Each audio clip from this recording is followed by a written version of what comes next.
Bonjour à tous, donc dans cette vidéo donc, vous allez regarder donc, la fiche de cours composition d'un système chimique donc au niveau seconde générale.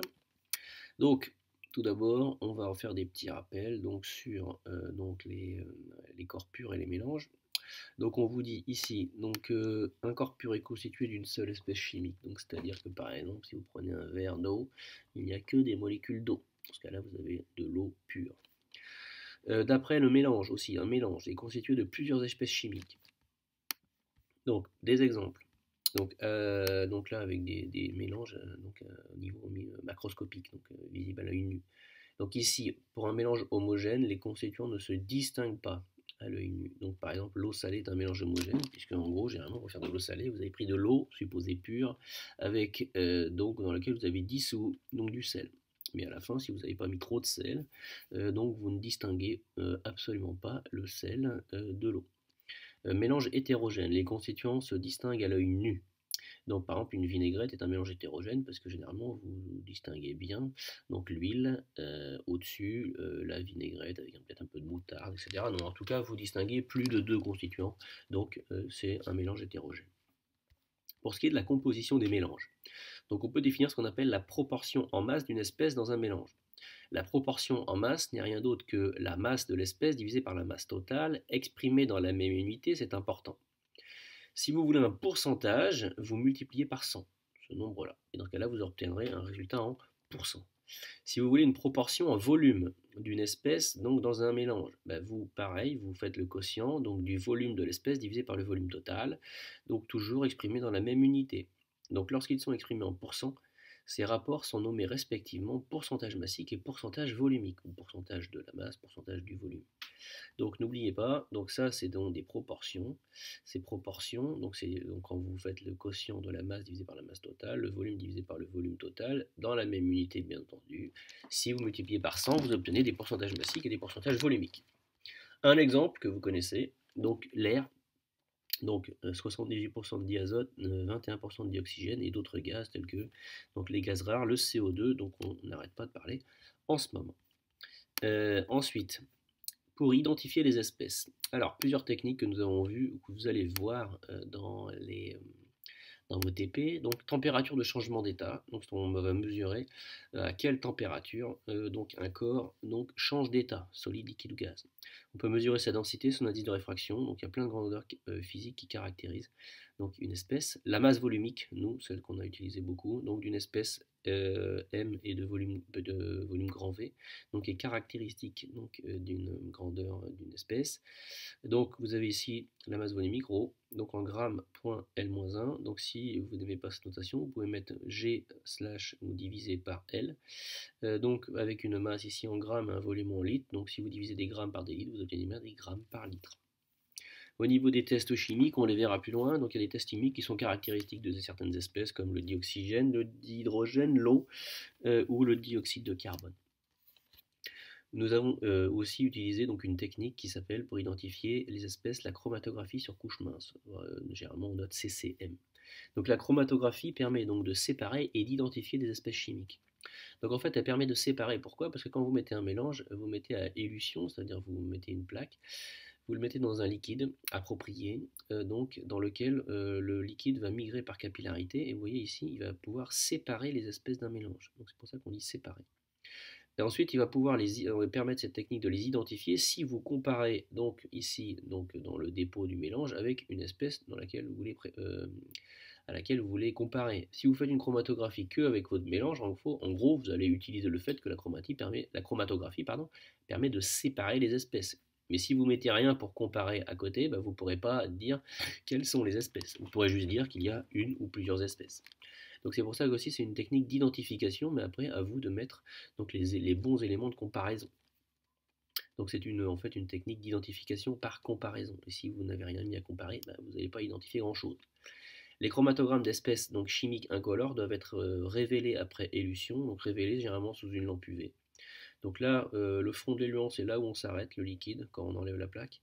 Donc les tâches qui sont à la même, les tâches on vous dit sont à la même hauteur ici, donc ça veut dire que si vous avez deux tâches qui sont à la même hauteur, donc elles caractérisent des espèces chimiques qui sont identiques, donc ça veut dire qu'ici, donc le mélange M contient l'espèce E, Donc ça c'est la conclusion, car vous avez la tâche supérieure donc, du chromatogramme du mélange qui est à la même hauteur que la seule tâche, donc ici, de l'espèce E. Donc qu'est-ce qu'on remarque ici déjà sur l'espèce E? On voit qu'il n'y a qu'une tâche sur le chromatogramme, donc c'est une espèce pure, constituée d'une seule espèce. Ici, mélange, vous avez deux tâches, donc deux tâches, plus de une en fait, donc c'est un mélange. On observe deux tâches sur le chromatogramme, donc le mélange est bien constitué de plusieurs espèces, c'est bien un mélange. Et la ligne de dépôt, c'est là où vous avez fait les dépôts des tâches avant élution. On vous dit ensuite que la température de fusion peut se mesurer donc à l'aide d'un banc de Koffler si c'est un solide. C'est quelque chose que vous avez certainement utilisé en TP, que vous allez faire. Donc en fait, vous faites avancer de la poudre sur une plaque chauffante, donc la température augmente graduellement donc, dans l'espace, et au moment où ça fond, vous pouvez lire avec une graduation la température. Je vous donne quelques masses volumiques importantes à retenir. La masse volumique de l'air, à peu près 1 g par litre. Alors vous trouverez peut-être 1,2, 1,3 sur certains manuels, mais l'ordre de grandeur c'est 1 g par litre. Pour l'eau, vous avez 1000 g par litre, ce qui veut dire 1 kg par litre, ou alors 1000 kg par mètre cube, ou alors 1 g par millilitre, ou alors 1 g par centimètre cube. Tout ça, c'est les différentes possibilités d'exprimer la masse volumique de l'eau, sachant qu'on en aura très souvent besoin, l'idée étant de prendre celle qui vous sert le plus. Et celle qui vous sert le plus, généralement 1000 g par litre, ou alors le gramme par millilitre, vous verrez qu'il nous servira très souvent. Au niveau des températures de changement d'état, les changements d'état d'un corps pur à pression constante donc se font à température constante, c'est super important. Donc on observe un palier de température pendant toute la durée du changement d'état. Donc concrètement, ensuite on vous dit aucun palier de température n'est observé lors des changements d'état des mélanges. Donc concrètement, pour dire les choses simplement, si on vous donne une température de changement d'état, donc une courbe de température en fonction du temps, on chauffe par exemple un solide. Si vous voyez ici que vous avez des paliers de température ici, donc ces paliers de température ici à température constante, puisque ici vous voyez bien que sur le bleu là la température donc n'évalue pas en fonction du temps. Donc ça veut dire que ici vous pouvez admettre qu'il y a un corps pur, puisque le corps pur, pour les changements d'état des corps purs, ça se fait à température constante. Donc ça veut dire qu'en gros, tant que tout le solide ici n'est pas passé liquide, vous avez donc un mélange de solide et de liquide, et ce mélange de solide-liquide se fait à température constante. Quand ici le dernier grain de solide passera en liquide, la température pourra augmenter. Donc imaginez que vous preniez, je sais pas moi, un glaçon d'eau très pure. Si je faisais chauffer ce glaçon, donc il deviendrait solide, donc à la fin il deviendrait liquide, il commencerait à fondre. Il commencerait à fondre donc pour de l'eau pure à 0 degré à température ambiante, à pression constante, pardon, à pression atmosphérique, excusez-moi. Donc il commencerait donc à fondre à 0 lorsque le dernier cristal d'eau serait passé liquide. Donc dans ce cas-là, l'eau liquide aurait la température qui augmenterait jusqu'à 100 degrés. Et dans ce cas-là, à 100 degrés, vous auriez une ébullition. Tant que le liquide ne se serait pas tout transformé en gaz, dans ce cas-là, la température resterait constante à 0. Donc ça c'est pour les corps purs.